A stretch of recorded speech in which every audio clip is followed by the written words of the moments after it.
Hey again, Will here. Welcome to Thoughts I Have. As always, before getting started, I have a brief disclaimer. The thoughts and opinions that are expressed on this channel are mine, so before you punch a hole through your screen, think about that. Alright? Okay, let's get started. Happiness is something that I've struggled with my whole life. It's this ethereal thing that comes and goes. I can recognize its comings and goings, but I don't really feel like it's something I can point at and say, this is happiness for me. One day I'll be happily working on a piece of voiceover and then 5 minutes later the happiness has vanished, only to be replaced with a sense of dread that what I'm producing isn't up to snuff. This results in me deleting everything and starting over, until I find myself in a perpetual loop of thinking the recording isn't good enough, feeling more stressed out and dreadful, deleting it, starting over, and so on until I have to take a break because it feels like I'm going to have a fit. The sense of happiness is gone, and I feel as though I never enjoyed recording audio in my life. For me, the feeling that replaces happiness is often dread, but take your pick. For some people, it's sadness, for others, it's fear, and for others, it's depression. Happiness doesn't last. It never lasts, no matter the circumstances. Like everything that humans come into contact with, happiness is yet another thing that we've decided to slap a label onto. We need labels in order to conceptualize things, but like pretty much everything else, happiness is far more than just a word. For however long we've been on this planet, evolution has been fighting the good fight to keep us meatbags and all other animals alive.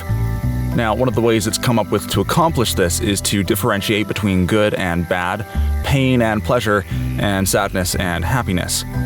Over millions of years of evolution, well before humans came onto the scene, brains everywhere had already begun to make the creatures they were a part of feel good when something that aided in their survival happened, and feel bad when something that led to a shorter life occurred.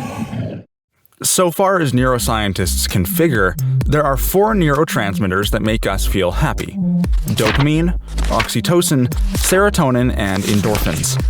Now, despite most of the world acting like we've got everything figured out, surprise, surprise, we actually don't, and much of how the brain functions is still a mystery. For example, dopamine, once thought to be the happiness neurotransmitter, has now been found to be the desire neurotransmitter. Recent studies suggest that dopamine works something like this. The first time you encounter a situation that is rewarding, like, eating a delicious McDonald's Big Mac, your brain releases dopamine to help anchor in your mind the memory of the Big Mac eating experience. So the next time you drive by McDonald's, your brain releases dopamine prematurely as a way to encourage you to go and get yourself another Big Mac. When you're feeling really happy and excited because that one video game you've wanted to come out for forever is finally releasing tomorrow, you're getting a shot of dopamine in preparation for the game's release. You're feeling want. What I'm getting at is that the feelings of happiness that we experience are more than just a word. They're created by neurotransmitters in our brain that are reacting to external stimuli. We don't feel happy because we got a new puppy. We feel happy because our sensory organs sent information to our brain, informing it that we are now in possession of a new puppy, and our brain released a whack of chemicals to cement the feeling as a good one so that we are encouraged to do it again in the future.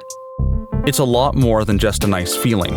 The original point of happiness was to solidify in our brains things that aided in our survival.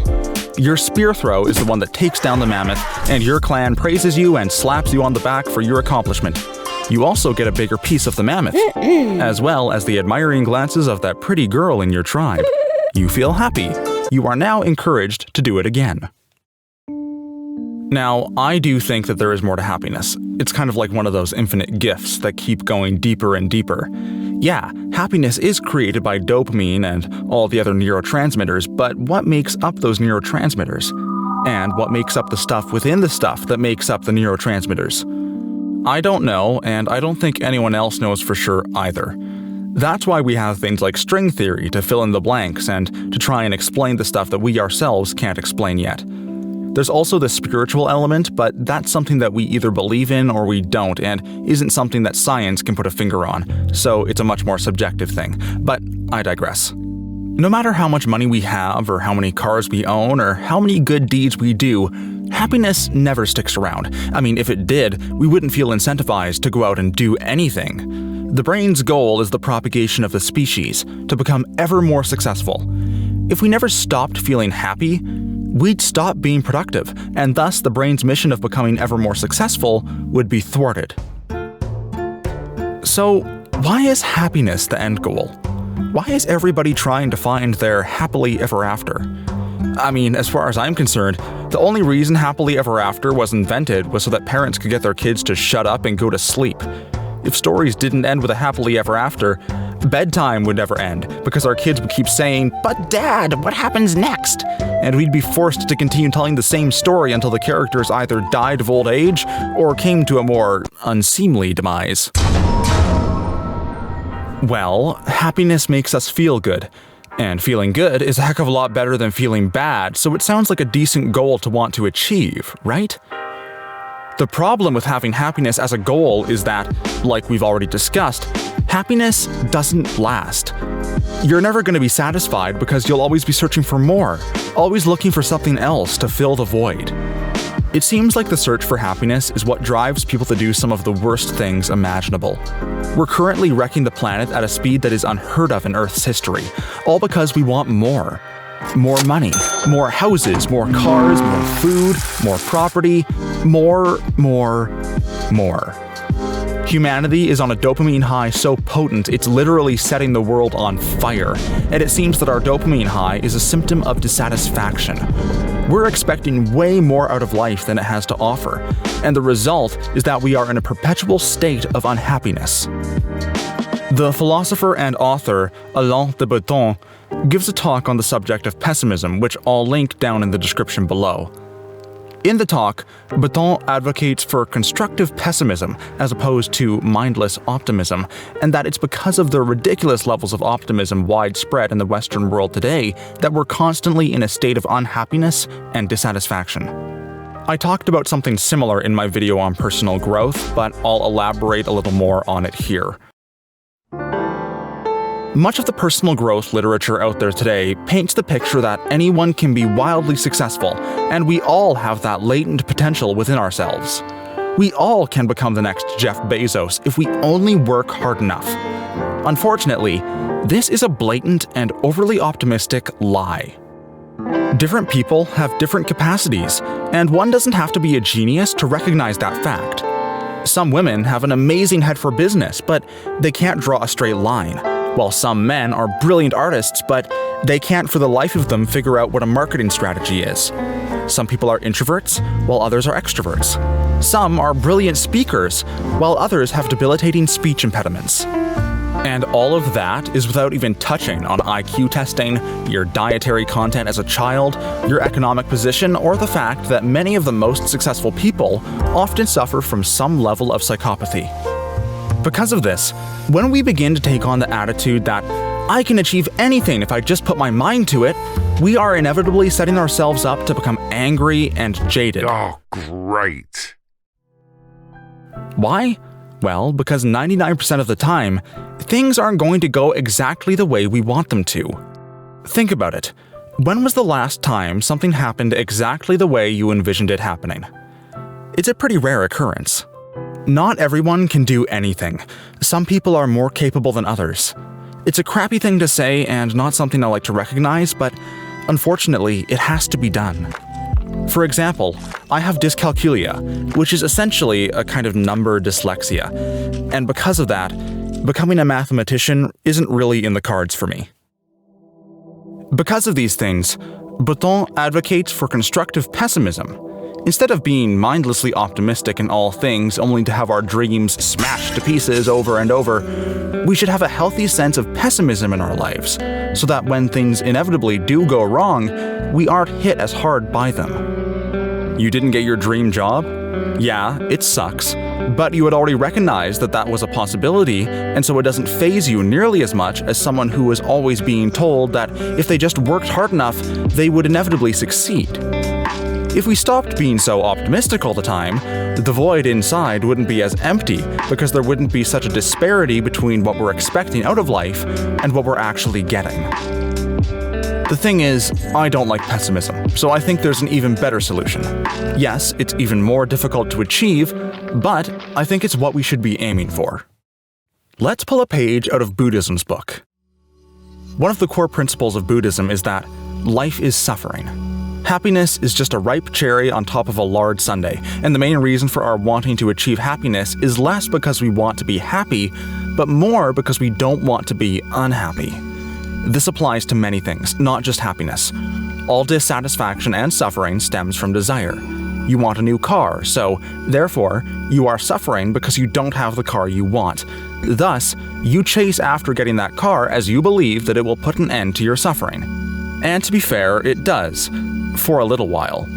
Then the feeling comes back and our minds are onto something else. Now we don't just want a car. Maybe we want 2 cars. While we're at it, how about a more fit body? Maybe our marriage partner isn't doing it for us anymore. Maybe we need a divorce? How about money? We can never get enough of that. The result? We are never satisfied no matter what we achieve in life. We are always wanting more. And when we achieve what we want, it doesn't take long for us to return to our default state of dissatisfaction. So, what's the cure? Like I mentioned in my video on personal growth, it comes back to letting go. I think if we let go of our ego, our expectations for ourselves, of the voice in our head that is constantly telling us that we're not good enough and that we need to do better, or that the grass is always greener, we find a sense of inner peace so profound that it clears away any sense of desire and all the other not-so-nice feelings that come along with it, like sadness, dissatisfaction, and anger. This can be achieved through meditation, reflection, good conduct, and a sense of selflessness and self-acceptance, among other things. Now, this doesn't mean to stop trying or to stop taking responsibility for one's life. That's only going to offer a one-way ticket to the local ditch by the side of the road with a complimentary bottle of sake. It's important to take responsibility for our actions. We can't hope to achieve our dreams if we don't try. With that said, it's important to realize that it isn't all up to us. Our failure or success is never 100% dependent on our performance. Fortune is always in the background, ever fickle and ever bending our lives to her will. It's why the ancient Romans made offerings to Fortuna, the goddess of fortune. When something good happened in their lives, they recognized that it wasn't solely because of their actions. They recognized that there was more going on behind the scenes, and that to take full credit would only serve to inflate their egos. So, in the end, happiness is a fickle thing. It comes and goes like the tides. One moment it's there, the next, it's not. If we want to be truly happy, perhaps trying to keep the waves upon the sand isn't the way to go. Perhaps it's to just sit and watch the water move on its own, and be confident in the knowledge that, sooner or later, the tide will always come in again. Alright, that's it. Thanks for watching. I hope you found this engaging and helpful and all the rest. If you didn't, press dislike, but if you did, poke the like button and subscribe so you don't miss out on future videos. It all helps support the channel and what I do. And if you have a thought of your own, please do leave a comment. I do read them and I never stop looking for new opinions and viewpoints.